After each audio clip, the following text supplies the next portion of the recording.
Today we're diving into DustaPro, a platform that claims to enhance your productivity and streamline your workflow. But does it live up to the hype? Let's take a closer look and see if it's worth your time and investment. DustaPro is designed to help users manage their tasks and projects more efficiently.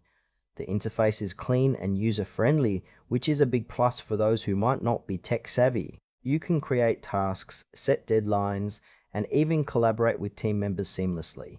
One feature that stands out is the customizable dashboard, allowing users to prioritize their work visually. However, while the core functionalities are solid, I notice some areas that could use improvement. For instance, the integration options with other tools feel limited. If you're heavily invested in certain third-party apps, you might find DustaPro lacking in that department.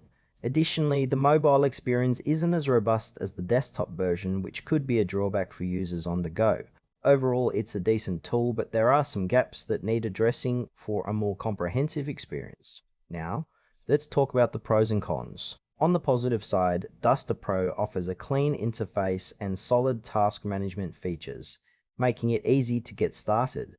The collaboration tools are intuitive, which is great for teams. On the flip side, the lack of integration with popular tools could frustrate some users. Additionally, the mobile app doesn't fully mirror the desktop experience, leaving some features behind. Pricing is also a consideration. While it's competitive, there are alternatives out there that offer more features for a similar price. So, if you're looking for a straightforward task management solution and don't mind the integration limitations, DustaPro might work for you. But if you need a more interconnected system, you might want to explore other options. In conclusion, DustaPro has its strengths, particularly for users seeking a simple, clean task management tool. However, if you rely on integrations and a robust mobile experience, you might find it lacking. It's worth trying, especially if you want something straightforward, but be sure to weigh your options against other tools available.